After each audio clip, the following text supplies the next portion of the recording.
Hey, Dan. Hey, Natalie. Hey. You already said that. Hey, no. Did you have something else you wanted to share? Actually, yes. Today is a big day How so? because we're releasing the first episode ever in the history of MAR VISTA podcast. Oh, my goodness. You are right. What a day. And what a show. We are kicking things off with an episode featuring the brilliant and talented Natasha Case. Natasha Case is the CEO of Coolhaus Ice Cream. Exactly. She has a lot to say about her experience starting up and running one of America's most popular ice cream companies, and it's made right here in sunny Los Angeles. And she also brought us some delicious treats. You can't forget about those, can you, Dan? I cannot. I'm Daniel Patinkin. And I'm Natalie Mitchell. And this is episode 1 of MAR VISTA.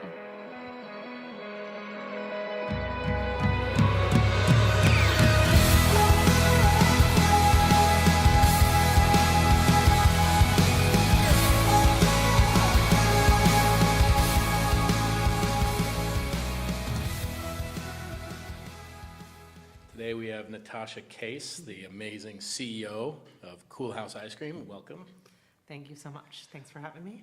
And Can I say that again? I yeah, like start piece of my salad in my throat. There's some waffle in your throat. There must be. Those of you who are listening may know Coolhaus Ice Cream. It is sold in how many stores now? 6,000? Yeah, almost 6,000.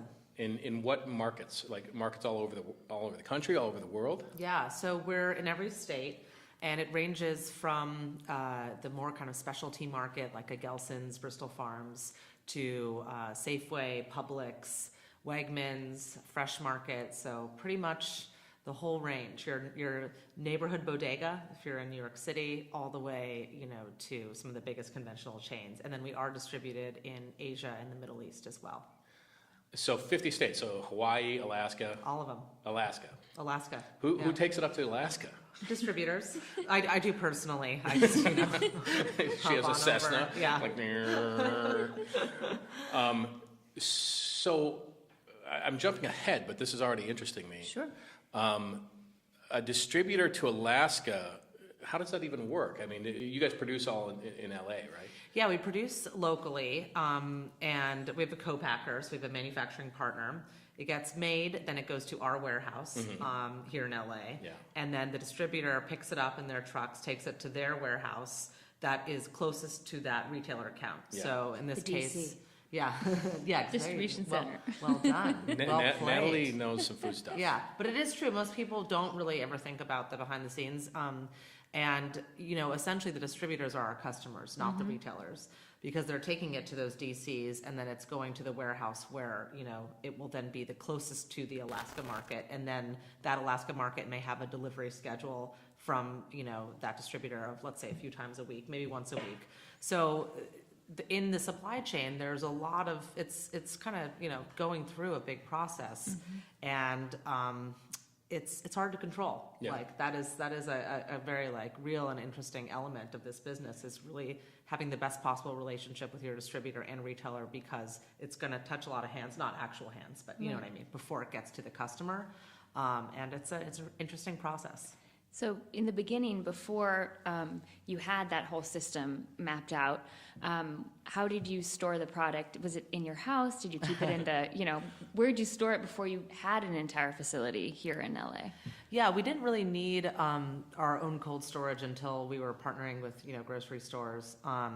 I would say for our truck and shop business, we have our own headquarters where we have a walk-in and a 3-door cabinet as it's called. So just in-house storage of. And you've had that from the beginning? Yeah, more or less. Yeah, I mean, we did in the very early days run the business out of our house. So that was a chest freezer, in. Next to your grandmother's pork chops. Well, something like that. No, we did. Actually, the first place that we really lived that we ran Coolhaus was in Echo Park. It was like a storefront with a bedroom in the back. Oh my gosh. So we had chest freezers there. Yeah. Yeah, because if anyone who's listening knows anything about distribution cold products, it's really hard, especially in LA, to find cool storage. Sure. It's impossible. They have so many regulations. So you basically have to have your own facility that's just your product. Is there a percentage of the product that when it finally gets to Maui is ruined? I mean, It can happen. It can happen because these are not your own distributors. Right. These are not your own warehouses. So yeah, it does happen, and you just have to have like impeccable customer service, I would say. Yeah. I think, you know, as you get bigger and bigger companies, they will have their whole own, you know, chain, that distribution chain that takes it onto the shelf. Yeah. So they can sort of get around that. But the smaller guys where we really can't afford to invest in that yet, Yeah. it's something to be constantly aware of. And there are things related to the product, specifically like the higher quality, the ice cream, the super premium ice cream that we make with very low overrun, that actually is its own insurance policy, because better ice cream melts more slowly, for example. I didn't know that. Yeah. Yeah. John is with us today, our sound Just the engineer. mouse John is a self-described ice cream aficionado. I wouldn't Very know nice. that. No, I'm just kidding. He's never had chocolate before. That is true. It's very, he hasn't. He's an anti-chocolate. We've never met Ever in anyone. your life? No. Wow. He's going from one lie to another on opposite sides of the spectrum. These are all lies, but John was, last time we talked to John, he wasn't in love with chocolate, and we just kind of didn't understand that. I just don't have a huge sweet tooth, that's all, so. So since we okay. are jumping into the flavors, one Yeah. thing about Coolhaus that I think is really unique and also innovative is the names and titles of your flavors. I just want to know how you came up with them. Do you have a team that literally sits down and comes up with flavor names? Yeah. In the beginning, I know you had a couple of architectural names based on your background as an architect. So what, how do you come about making those titles? The names, so yeah, definitely a lot of the punny architectural names are yours truly. I do love puns. I actually can't turn it off. They just come to me. I'm trying to take a nap, and it's like, oh my god, just thought of a pun. Just thought of a good Peter Cookies and Cream. That's it. I think that it still is something I'm really involved in, because I'm super involved in the innovation and product development and packaging, the whole kind of soup to nuts of just an idea to getting it on the shelf or getting it in the shops and trucks. My team, my close team, our corporate team, which is quite small, we do definitely have brainstorms at the office about what it's going to be and why. And I think it's good to get that diverse perspective on what kind of a name is going to appeal to someone. We do have the chance of bringing a flavor that we might be thinking about taking to grocery to our shops, for example, to put it in the dipping case for a year or two and see so much about it. I mean, the flavor itself, but also does the name resonate with people? Do they understand what it is? A good example would be a flavor we have called Hollow My Name Is, which is a plant hollow hollow. Awesome, yeah. So Wait, I think hollow. What is hollow. So it's a Filipino dessert that's a okay. crushed ice.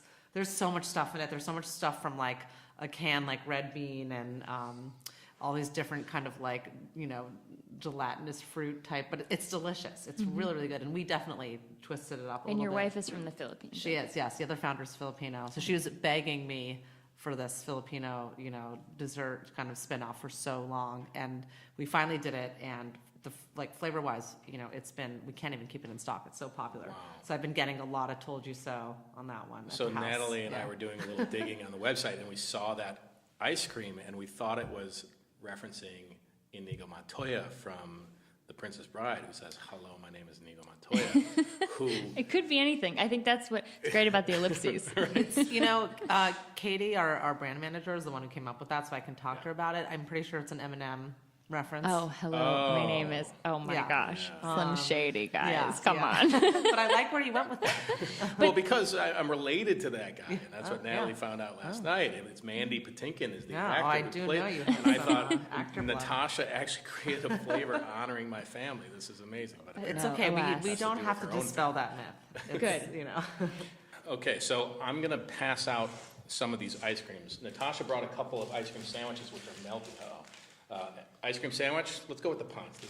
Whatever's gonna Cookies melt first. Well, these are gonna melt pretty quick. So, just so all of those who are listening and not visually seeing this, the packaging is so beautiful, Natasha. thank you. I just want to know how you came up with the kind of bright coloring and, if there was a story behind the packaging. Yeah. Well, I do a lot of the design myself, actually, which is part of the architectural roots of the brand. My background is design and architecture, so I love to stay very close to it visually. Yeah. I think as far as bright colors and we really like to have fun with the brand. I think there's a lot of like seriousness on the ice cream shelf. And we like to say we take what we do very seriously, but not ourselves. Right. So I really do think of ours as being like the most fun and playful. The drips are kind of, a play on like the melting of the ice cream, but really giving it this like graphic kind of like street It's quality. actually dripping though. Yeah, and that happens. We had a buyer one time say, when people see the packaging, are they worried it's actually spilling out and melting? We're Yeah. like, no, we've never gotten that. Because if you're looking at the drips on like the grocery packaging, I mean, it's pretty obvious. But the shininess of the bag is referencing the trucks and the chrome trucks. I'm just eating Wait, let's talk about these flavors. I have birthday cake Yeah. ice cream sandwich. Yes. Okay, Ice cream I just took a Sammy. bite of the birthday cake and I was literally transported to my 5-year-old birthday. Okay. What's the traumatic event that There happened? was. I always have a traumatic event. But they got you My- carrot cake or something? That was No, my birthday this cake has from a childhood. well, no, it was not. But I love birthday- carrot cake now. Yeah. Oh my God. This is a perfect like vanilla, birthday cake. My grandma used to cut them. She had this weird 1950s like how to cut a cake into weird like Mickey Mouse or Minnie Mouse, but it was really just weird squares, and all you could really cut was squares, triangles, and rectangles. But somehow that made Mickey Mouse.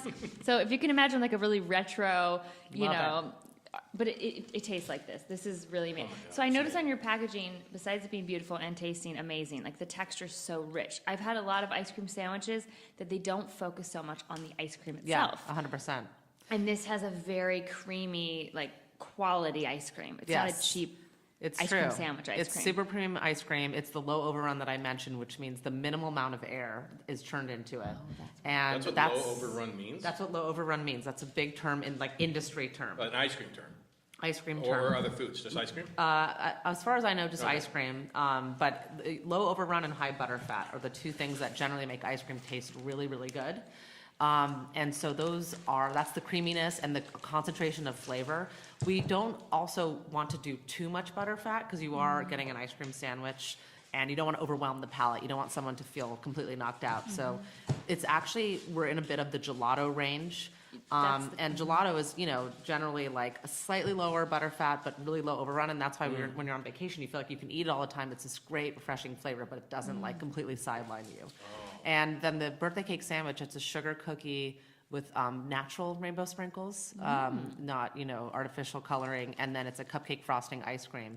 And exactly your experience is what we're aiming for, is that nostalgia. Like I say I take a bite and I think it's my birthday every time. It's like August 14th instantly. I mean, it just gives you this like, this moment to celebrate yourself.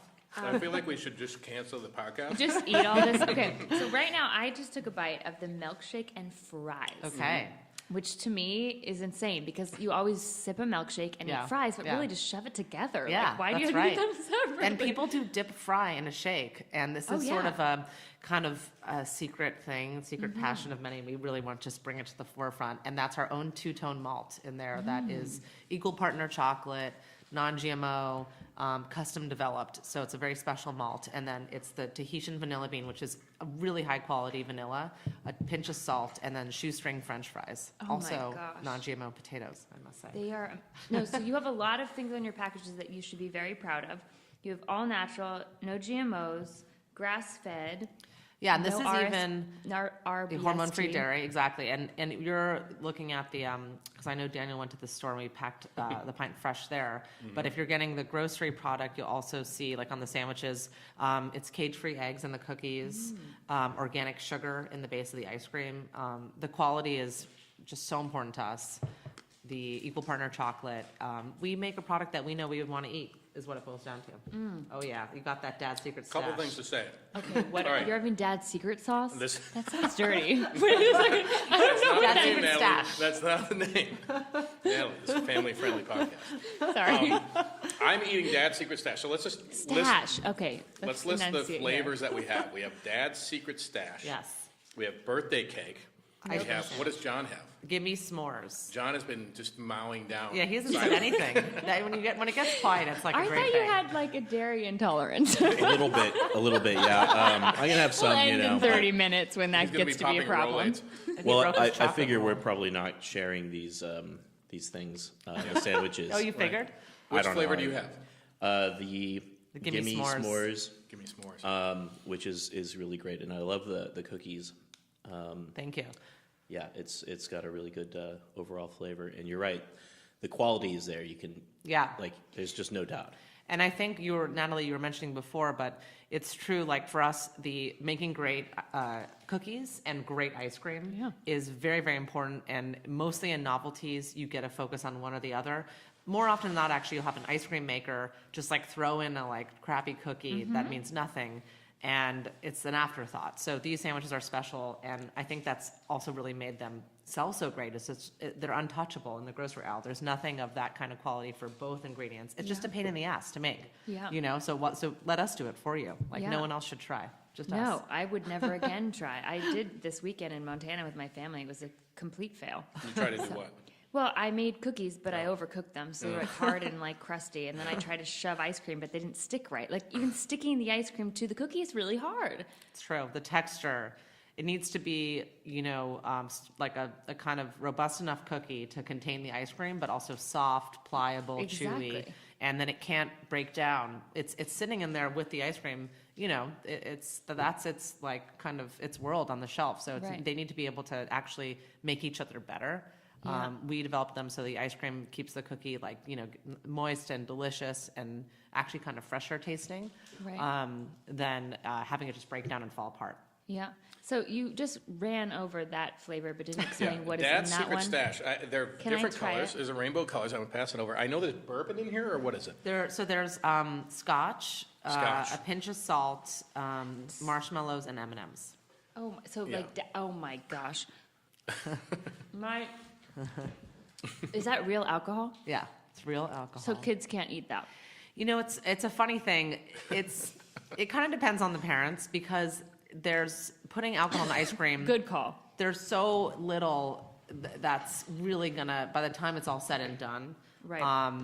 you can't have so much alcohol in the ice cream because it will break apart the ice cream. It will break it down. So there is enough in there that you can taste it, but you would be sick from eating too much ice cream long before you were drunk. I mean, And yeah. then this flavor is appealing to kids because of like the rainbow kind of color, So sometimes in the shops, this is the only one we sell from the shops, kids come in and they do want it, or Right. the whiskey Lucky Charms, and it's What up about to the the parent to Negroni say. one? You have a Negroni one. We do. We have that in very limited runs, but we Okay. have done a delicious Because that's my coconut Negroni. favorite cocktail. Same, actually. Oh my You're gosh, speaking my I love language. Negroni. Yeah. Negronis and old fashions. I'm like, oh, that other So fruit good. crap. I'm not interested. Yeah.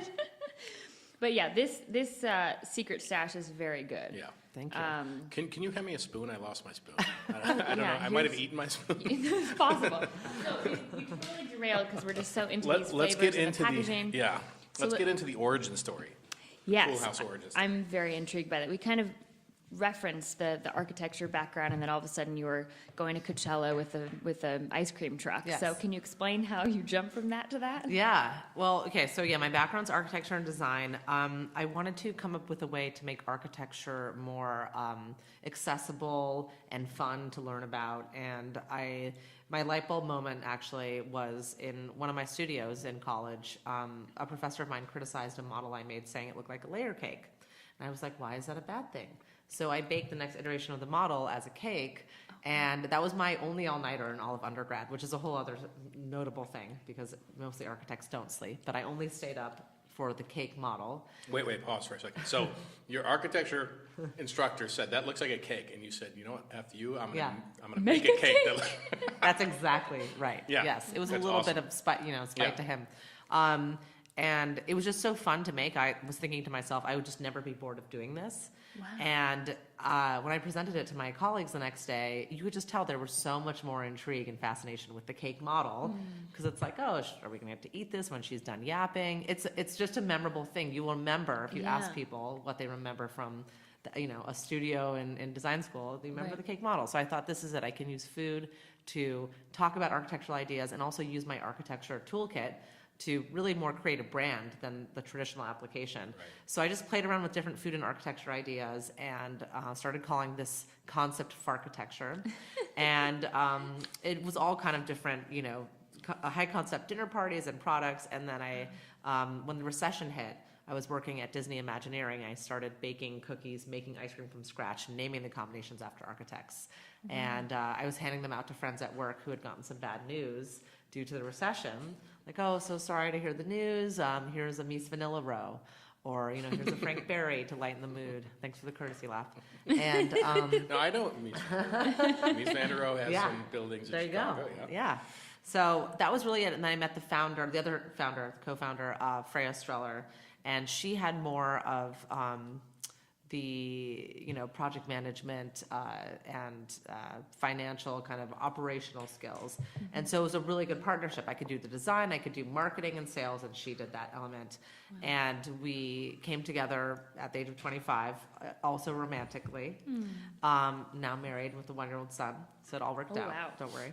And then we said, let's, this like wacky ice cream sandwich architectural thing, let's do this. Yeah. And we took a look, we walked the grocery freezer aisle. We said, there's nothing cool, there's no innovation happening here. So this is a good opportunity, but we can't afford a brick and mortar. We don't understand getting into grocery for the time being. But one way we can get to market is we can, be basically the first gourmet ice cream truck, reinvented ice cream truck to hit the streets of LA. And we can use social media to tell people where we are and what we're serving.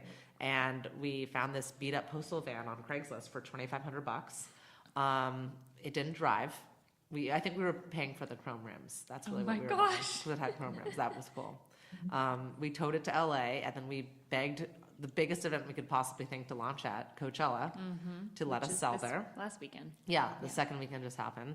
So that was 9 years ago. And I think we annoyed them so much, they were like, okay, you can come and bring this whatever truck and sell in the campground. We're like, great, yes.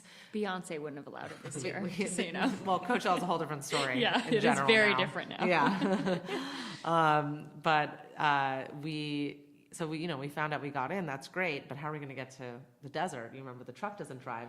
So we figured out that And if we keep things joined. cold at the same time, right? What's that? And keep everything cold. Yes. Well, I think we had another, we borrowed like Freya's dad's van and put a chest freezer in there or something, Yes, we weren't even, the truck was like more of like an icon, an aspiration. But we figured out that if we joined AAA Platinum, we got one free 200-mile tow. And 200 miles? 200 mile. So- For the Platinum membership. Go on. So that takes us to the desert. Wow. Yeah, so the morning of Coachella, we pretended the truck broke down, even though it never drove in the first place. And they towed us out to the desert, and that is how we began. Talk about is taking conviction. advantage of the system. I say it's very positive, and that's Bootstrapping. Really, I mean, my gosh. That's incredible. So did you abandon the truck after the event? No, a lot of people say like, oh, how did you get it back? So we spent so little to get to Coachella that we were like cash flow positive immediately.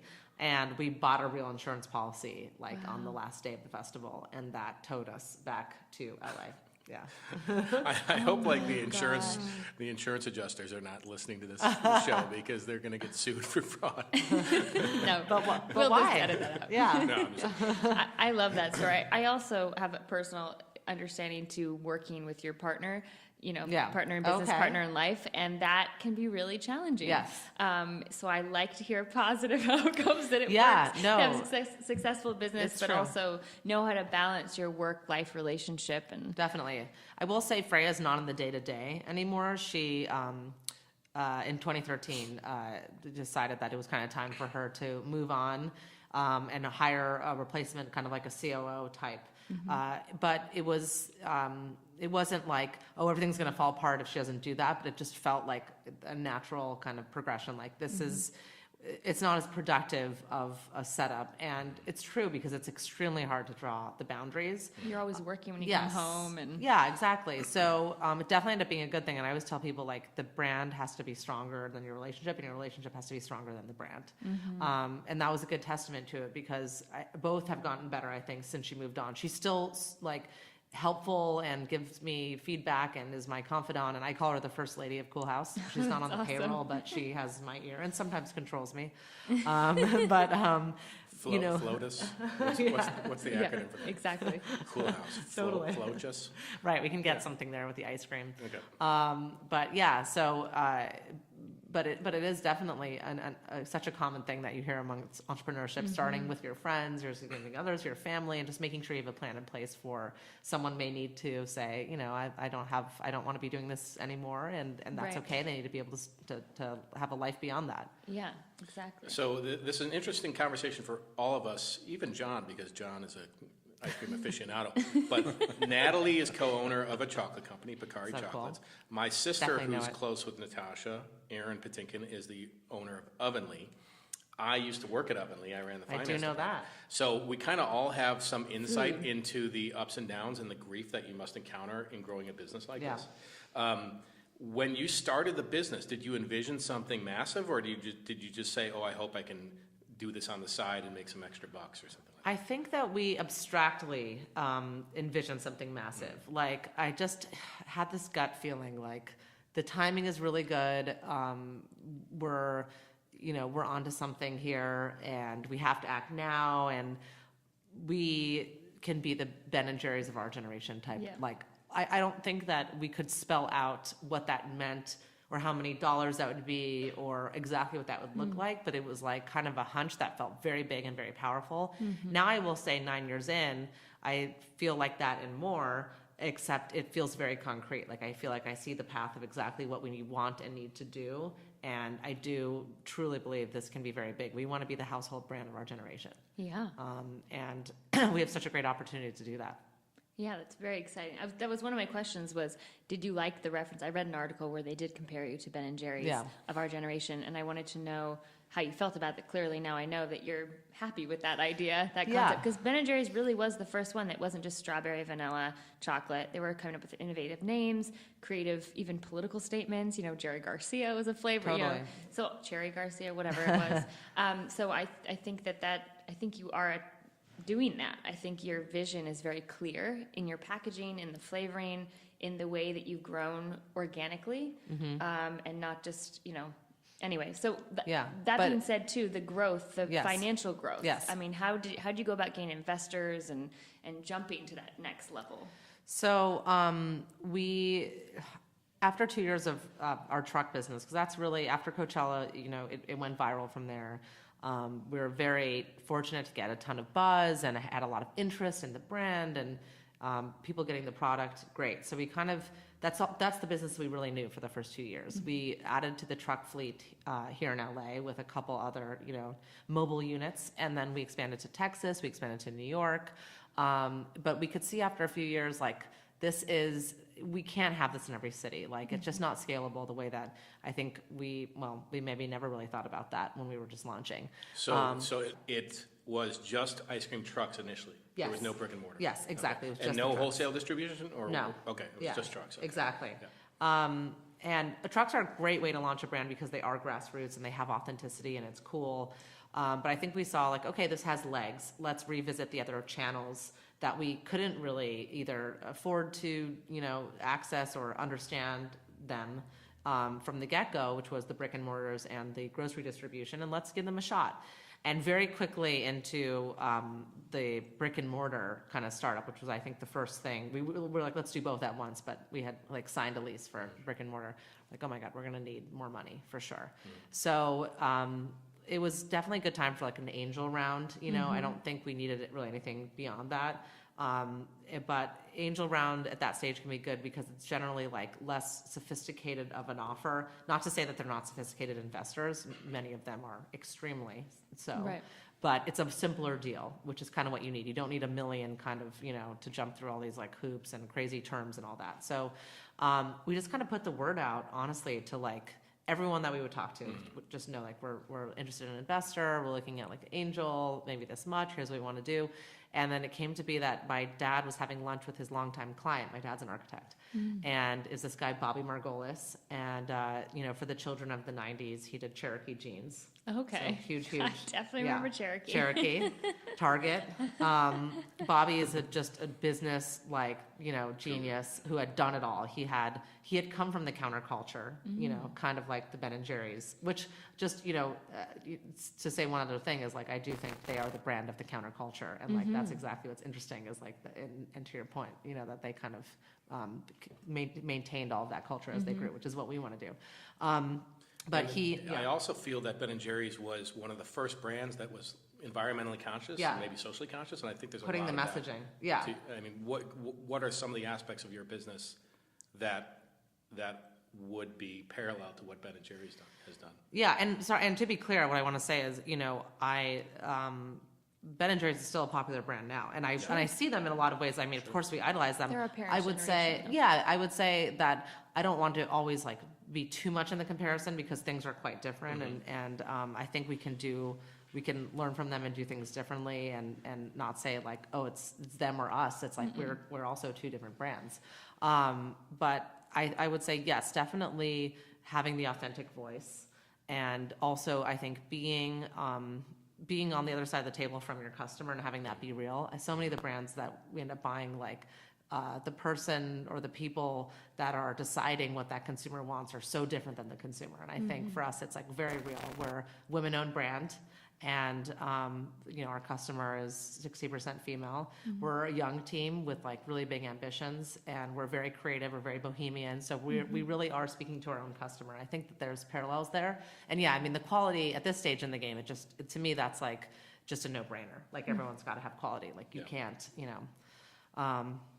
Packaging is not going to sell it. Yeah, right, exactly. So there's just an expectation, and our generation, there's like so much transparency with what's in products, and they also want to know who you are. Like a lot of other brands, like you can't picture faces behind those brands that are the biggest brands of like our childhood. Like but today, Klondike bars? I mean, yeah, who would there's that- no face. Exactly. Even like Haagen-Dazs, you're like, who are they? I don't know. I Right, still don't right. know, and I'm in the business. Right. But people expect to kind of know your story and where are you from and what do you like, and we're a brand where that's a good thing because we want to share like who we are, and we think that when people get to know us even more, they'll just like us even more. And hopefully, want to support your brand. yeah, exactly. Yeah. But the money raising, getting back to that, so that was a really good kind of introduction because Bobby came in as an investor, but also as a mentor or a coach, and we very much needed that. At that stage, and he said that the trucks are amazing for marketing that pays for itself and events and catering and all these things, but the wholesale is the grocery rather, I should call it, is very scalable, and we can grow that, and that can take us to an exit if we want it. Right. So he was super helpful in kind of pivoting, I think, the bigger picture strategy, and put in $1 million, which lasted us until 2017. Wow. Yeah, because we grew profitably. We maybe didn't grow as fast as some other consumer brands, but we grew profitably, and we did grow every year. Yeah. And then we just, last year kind of said, we really, if we want to kind of put the accelerator on more in terms of growth, we're going to need more dollars to invest in brand building and marketing and innovation. And so we did a Series A strategic that we closed at the beginning of 2017. And, that definitely kickstarted things, and now we're really seeing more aggressive growth. We should do between 12 and 13 million in total revenues this year. Wow, congratulations. Conservatively, I would say. Yeah, thank you. And just hopefully continue to double the wholesale business from there. So with the wholesale, you have a lot of SKUs, a lot of flavors. Yeah, we do. Have you narrowed it down to like a top 10 that is the widely distributed flavors, and then you keep the kind of more innovative stuff for the local shops, or? Well, what we'd like to have is at the minimum, I would say a 7 and 7, so 7 pints and 7 sandwiches, just because that's 2 shelves. 10, unless they're doubling up on some of the SKUs, wouldn't even make as much sense. So, there's definitely like, a top 7. Some of our best partners, carry all of it. They have 2 shelves of our pints because we now have 14 pints. And then we do have 10 sandwiches, which we're rolling out more next year. I think sometimes you have to kill what's at the bottom too. So we're launching more new things, but inevitably you're going to take things off that aren't holding their own. We're doing vegan next year as well. I saw that. Super excited about that. And you're doing a goat milk? We've done things with like a goat milk caramel, That's but what only it in was. the shops. Yeah, Okay. yeah. One of the It's a ingredients delicious had goat flavor. something Yeah, in there. totally. So I was like, oh, maybe. Well, because that's, You never know. We were reading up on kind of the 2018 trends in food and wondering kind of which of those you were adhering to. One being sweeteners is the thing to play with, because a lot of people are not into cane, so they want coconut, or they want, I don't know, whatever. Is that something that you guys want to try to do at some point, or is that something you're like, no, cane sugar is always going to be part of the dessert? I think It's organic cane sugar. Yeah, it's organic cane sugar. It's really hard, I think, with the alternative sweeteners to really have the base kind of bind from like the food science standpoint the way that you want. I'm always open. The vegan is, I think, not only kind of something that people are looking for more and more, but specifically our base is going to be with pea protein, and that's such a popular, plant-based protein that people are super excited about because it's one of the most sustainably harvested, and it's one of the highest concentrations of protein that you can get from any of those sources. So I think that will be. I'd rather focus on that than like try to substitute the sweetener, but you never know. Well, that's the thing. I mean, trends come and go so fast that if you jump on every single one, you're going to make yourself crazy. So you have to pick the things that you feel are the most important. And I think you're right. Vegan is a big thing, especially in this hemisphere. Definitely. No, it's true. So yeah, and I think just making products that satisfy what people are looking for, but that tastes so good. Like we didn't want to launch vegan until we knew this can stand next to our dairy pints and sandwiches, and be equally as awesome. And we do feel that we have something that will do that. That's my sister's company. They have their chocolate chip cookie, which is the biggest seller and was voted #1 cookie in New York by Time Out magazine. Oh yeah, is a vegan chocolate chip cookie, and nobody knows, and they don't they even don't tell them, especially New Yorkers. Right. Wow. Totally. New Yorkers That's very don't care about impressive. In addition to different flavor profiles, different sweeteners, other ingredients, is there big room for growth in wholesale in terms of number of stores? I mean, you're at 6,000 stores now, or how many stores are you at? We are at, it's somewhere between 5 and 6. It's hard to know exactly sometime, but we're, it's the term for like saturation in stores is ACV. Okay. And we're only at about 7 ACV, so like 7%. So there's a lot more growth we can do in terms of adding locations. But it's like you want to for growth, you want to like at once add locations because it shows that more and more retailers are wanting you, of course. Sure. And then you want to add SKUs, the new flavors, or maybe they just started small with you. Like in Publix, we only have 2 ice cream sandwiches. Obviously, we hope they pick up more SKUs. But you also want the SKUs you do have to sell better and better all the time. So it's like trying to grow on all 3 of those fronts as much as possible. Right. And what are some other opportunities for expansion and for growing the brand? I know you're starting your own podcast. Yes, with your sister. Right. We're What's so that excited podcast called? Right now, Free the to working say. title is Start to Sale. So it's Okay. really concentrated on entrepreneurs who are like in the thick of it, who are not at the super startup-y mode and who haven't exited, so they're not looking back at the whole thing from their private island yet. Right. And really getting into the business side of things, which we're super excited about, especially as 2 women, hosts. And we just have, the That's most so fun great. dynamic, Erin, So when Erin did you and I, decide so. to certify as you are a woman-owned business? Yes. Like that is, I don't know if people listening actually know what that is, Yeah. but it gives you a lot of benefits with big corporations that have to hire minority-run companies. Exactly. So are you happy that you decided to make that move? Has that opened up doors for you? Yeah, definitely very, very happy about it. It's having that official seal is great. It's a great network of women with events and different kind of other aspects up to it. In some cases, it's helped with you can skip the distributor and sell to the retailer directly, which is helpful for your price on the shelf. If it's going to cut out like a 20% markup, let's say. So it's been good in that case. A lot of venues that we're talking to, like the Forum here in LA, the Madison Square Garden, in New York, they sell Coolhaus, but that was definitely a plus. They want to bring in women-owned vendors or products. So it's been a great thing. I mean, the process of the certification is really funny because they like come to your office and audit you. It's like, oh, you're gonna like follow me to the bathroom, And they like, kind of have to take she this. is a woman. Take this little cup. Yeah. and they just have to verify that Yeah. that you are actually running the business. Yeah, exactly. Majority owner. Yeah. In your podcast, you essentially talk about getting from a small startup Yeah. to a viable business, a business that has a lot of value. During your growth of Coolhaus, did you have some moments of fear where you thought, "Oh my God, we're not going to make it"? Did you have those points in your business?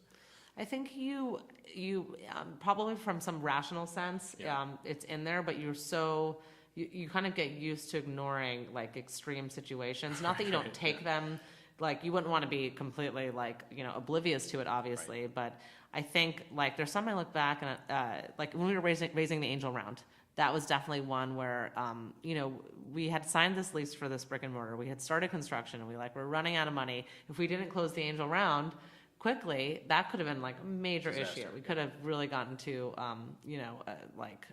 a bad situation. But at the time, it's just like you're just focused on like accomplishing the next Right. step, the next goal. And so I wasn't like really, I would say, freaking out. There's always going to be something. There's always something looming, and it's a roller coaster, and you just kind of, you do have to get used to it, and you do have to remember, like, it's so important, and you're so passionate about it, but it is just business, and like, it's going to be okay. Right. Having perspective on it where you can. I'm trying to think of, I mean, there's definitely moments where you're like, oh my God, you do realize the whole thing is very tenuous. Like, oh my God, like everyone could just walk out and this could fall apart. Like it's all kind of built on like a certain amount of trust and confidence and Faith. Yeah. In yourself. Yeah. And your team. And relationships with your clients, obviously. Yeah, customers. totally. Yeah. So there's always risk out there, and you just, I think, get used to it. Yeah. Is your opinion on business different now that you have a child? Yes. So I'll tell you, okay, so I have like very specific like thoughts on how this has changed things. Yeah. One is the way you prioritize your time. Sure. So, being Frey and I are both working moms. So typically you get like an hour with him in the morning, an hour in the evening. So you really want to get your shit done. Can I say shit? That's okay. Yeah, it's fine. We have no distribution, so don't worry about it. Okay, I'll just curse. The only person listening is John. Oh, Yeah, that's right. I'm still here. she's like, I'm not listening. He's like, who? So, so I do find that, like, I want to get a task done. You're so efficient with it, and you are, like, get your correspondence done, whatever it is, whatever it is, like that big project, I do feel that I accomplish it faster.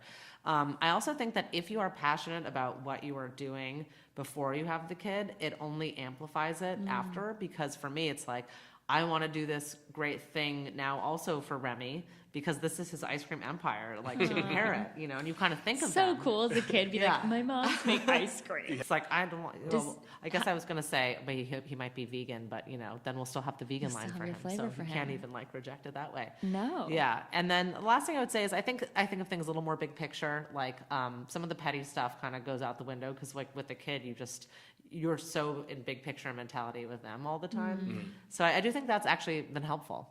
Yeah, you don't sweat the small stuff. Yeah, right. Yeah. What about retail expansion? Yeah, so, the brick and mortars? Yeah. No immediate plans. It's not really our game as much. And You have 4 right now? we have Culver City, which is our flagship, Old Town Pasadena, which is not a standalone, it's like a kiosk in a shared space, and then Dallas. And New York? New York, we don't have one. Not yet, Yeah, just okay. trucks. I probably won't.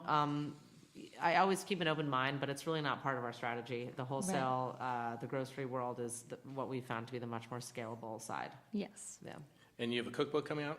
We published a cookbook in 2014. Oh, in 2014? Yeah, I thought we yeah. had a new one. So that was really cool, and it tells a lot about the story of Coolhaus, and it talks a lot about the architectural inspiration, and like there's drawings of the architectural icons created by those architects in the book, so you can Oh, that's really learn amazing. about architecture. wow. Yeah, while you're making the ice cream and whatnot. And it covers ice cream and cookies, or just ice Yes, cream? Oh. mostly the ice cream, but cookies as well. Yeah. Wow. My sister had a cookbook that came out Yes. a couple years back, and her favorite thing to remind me of is that I helped edit the cookbook, and she always claims that I wrote myself into the book because there's a couple of like personal stories about us growing up, and one or two mention me, and it's a Come on, source you of gotta debate. have the legacy in the cookie. A source of debate. I love it. All You sign right, the book so for people? You're What's like, that? yeah. Do you sign the book for people? Do you do book signings? nobody Events? cares. You're on Like, tour. it was like a bestseller, and I got no credit. Nobody for has it. your Yeah. sister's hair, so Yeah, that's true. Well, at you least can look up his sister on at her least it website. tips its hat to you in some degree, because since you have your own things going on, there's like a lineage between all of these things, Yeah. So that's good. Yeah. Excellent point. Well, from this John. was so, inspiring conversation as well as informative about business. I think Delicious. and delicious. I mean, more than anything, I am already divvying up who gets to take what home right now. Like, I'm gonna run and make sure I definitely want Dad's secret stash and salted caramel. Those are my 2 favorites of today. So what should we keep in mind? First of all, we wanted to remind people of your website and your Yes. handles. So it's cool.house, Yes. H-A-U-S is Yes. the website, cool.haus. And your Twitter and Instagram? Are all at Coolhaus. At Coolhaus. Yeah. Facebook too. Coolhaus. That's exactly Cool. right. Cool house. And can I ask, where in Pasadena is your kiosk? It is on Colorado. Yeah, it's called the Indiana Colony. Is like the shared space. It's right next to the what's it called? The Intelligentsia. Okay. on Colorado. And what Yeah. time does it open in the morning? Noon. Yeah, who eats ice cream before noon? I think Raymond and Colorado is the Oh, cross yeah. street. Yeah. Okay. By cool. Bee's Knees, kind No, of. I'm always in that area. Great. So I like Please to check please it out. come by. Well, thank Yeah. you so much, Natasha, for your time. I know it's Yeah, thank valuable you. and appreciate it. Yay! Thank you. Yeah, and if you need something for your cheat day, it is cheat day approved on the packaging. So. Daddy's, what is it called? Daddy's Special Stash? Not a sauce, please. It's not a daddy, just a dad. Dad's Just secret. Dad's It's not even secret daddy. Oh, God. Well, thank you so much. Thank you, Natasha. Thank you.